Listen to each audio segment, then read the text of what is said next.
今回はデュエマの登場人物温泉について、その歴史を解説していきたいと思います。エピソード1で登場したエイリアン使いの少年温泉。彼は一体どんな人物だったのでしょうか？今回はそんな温泉について解説していきますので、ぜひ最後までご覧ください。それでは、早速参りましょう。温泉とは、そもそも温泉とは一体誰なのか、そこから解説していきます。このキャラクターが登場したのはデュエルマスターズエピソード1、切り札カッタが主人公の時の登場人物です。名前の通り温泉が好きなキャラクターで、たびたび温泉に入っているシーンが見受けられるキャラクターです。逆に温泉に入らないとダメだと言われる様子もあります。エピソード1には温泉以外にもメインとなる敵キャラがいます。彼らは力士とシャチホコと呼ばれる人物ですが、彼らと温泉の中では決定的に違う点が一つ存在します。それは、デュエルでの不正行為を行わないという点です。他二人の不正行為を黙認しているような描写こそあれど、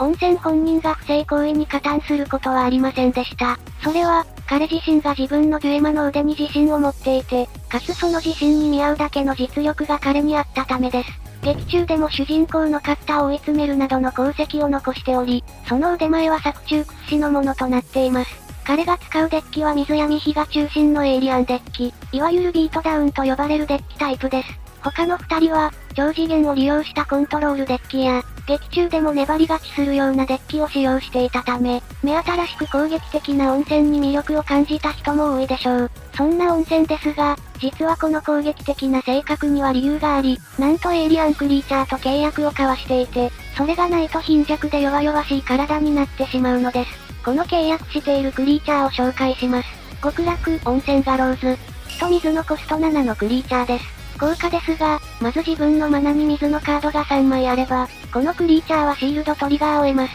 そして火のカードが3枚あればパワープラス4000、ダブルブレイカー。そして水と火のカードが合計で7枚あれば、相手のシールドをブレイクする際に手札の代わりに、山札の一番上に送ることができます。この効果は一見わかりにくいようにも思えますが、要するに相手のシールドトリガーを封じることができるのです。デュエルマスターズをやったことがある人、見たことがある人なら、このゲームにおけるシールドトリガーの重要度は分かっていて、なおかつそれを封じられるということがいかにすごいことか、理解できるではないかと考えられます。条件自体もそこまで大幅に難しいものではなく、少しマナ加速を積んでいれば達成は容易です。とはいえ本人がスピードアタッカー等を持っていないことや、条件を達成してシールドトリガー効果を手に入れたとしても、登場時効果がないためうまく機能しないこと、条件を達成してもパワー8000のダブルブレイカーであることなど、何かと欠点が目立つカードでした。とはいえ当時のカードプールからしてみれば強力で、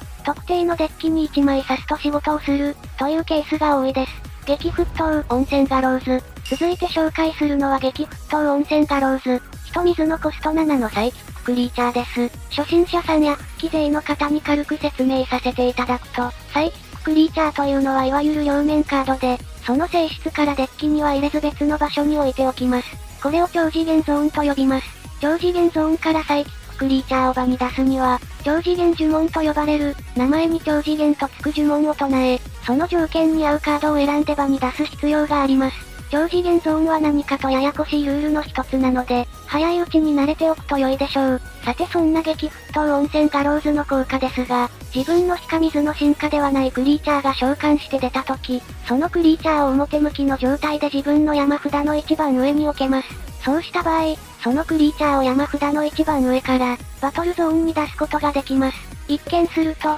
最初からバトルゾーンに出したくて召喚したのに、なぜわざわざ山札を経由してもう一度出す必要があるのかと思うかもしれません。しかし、この効果を使用した場合、召喚したクリーチャーは2回バトルゾーンに出ています。つまり、合計2回登場時効果が使えるのです。この効果が力を発揮するシーンはいくつかありますが、そもそもどんなカードでも登場時効果が2回使えれば、最低限の活躍を見込むことができます。そしてこの手のクリーチャーの決定的な弱点として、開始のターンに相手の除去を食らってしまうというものがあります。が、このクリーチャーはなんとサイキッククリーチャーです。サイキッククリーチャーはバトルゾーンを離れるとき、墓地やマナ、手札に戻る代わりに超次元ゾーンに戻ります。そのため次のターンや、相手の攻撃に対するシールドトリガーで、超次元呪文をもう一度唱えることで除去を無意味にできます。サイキッククリーチャーの恩恵を最大限に活かした、そんなテクニカルなカードだと言えるでしょう。このカードは直近のデュエキングマックス2022で再録され、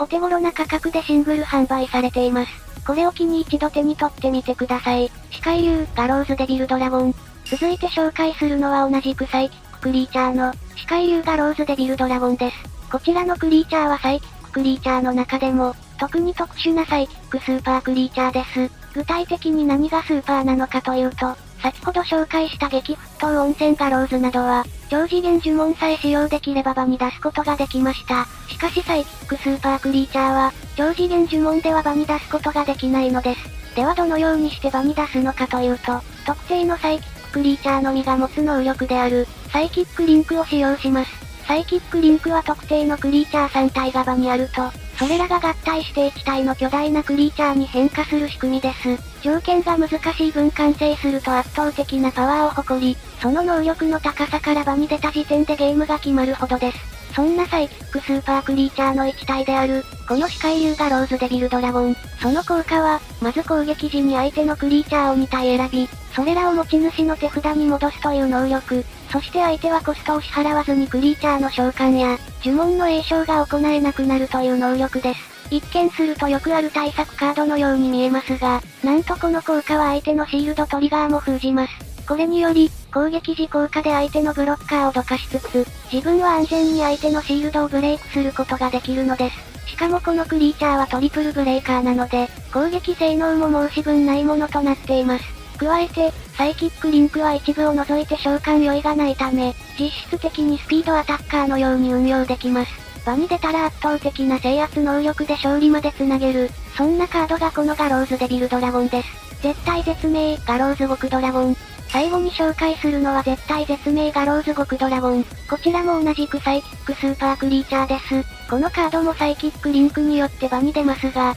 このカードは先ほど紹介した激沸騰温泉ガローズが、サイキックリンク元になっているクリーチャーです。ただでさえ強力な激沸騰温泉ガローズが、サイキックリンクの力でさらに強力な力を手に入れた、そんなロマンたっぷりなカードなのですが、温泉が敵キャラであるようにこのカードも敵キャラ、その効果はガローズデビルドラゴンをしのぐほど強力で、かつ何倍も絶望的な効果となっています。その効果とはなんと、攻撃時に相手の山札を、下から2枚を残してそれ以外を墓地に置くという効果です。念のため確認しておきますが、デュエルマスターズでは山札がなくなると、ゲームに強制敗北してしまいます。そのため、相手の山札を2枚にすることとは、相手に残り時間1ターンの次元爆弾を渡すということです。相手はそのターンに勝利しなければいけない上に、ドロー効果やマナ加速効果を使った瞬間に敗北してしまいます。特に最近のカードはついでのようにカードを引く効果が多く、少し気を抜くとルールのミスでライブラリアウトしてしまいます。そのため、一度揃って攻撃できてしまえば、あとは放っておくだけでも勝ててしまうのです。今でも最強のカードの一つであり、その圧倒的な攻撃力は今でも健在です。と言いたいところですが実はそうでもなく、まずブラックビッグバン、このカードがある限り、山札がなくなっても負けなくなり、かつその状態でドローすると、墓地から任意のクリーチャーを1体墓地から出せます。他には、ゴッドの試練。こちらのカードは山札を同じコストが出るまでめくり続け、そうして山札をめくり続けたら追加ターンを獲得、かつ山札切れで負けることがなくなります。ガローズ極ドラゴンの効果で山札を減らしたかと思えば、なぜか追加ターンを獲得されるという意味不明っぷり、そのまま負けてしまうこともしばしばあります。そして最後にシャコがいる。このカードが場にある時に山札の最後の1枚を引くと、ゲームに負ける代わりに勝つことができます。一応出た時に墓地をリセットするため、後出しで勝利されるということはないのですが、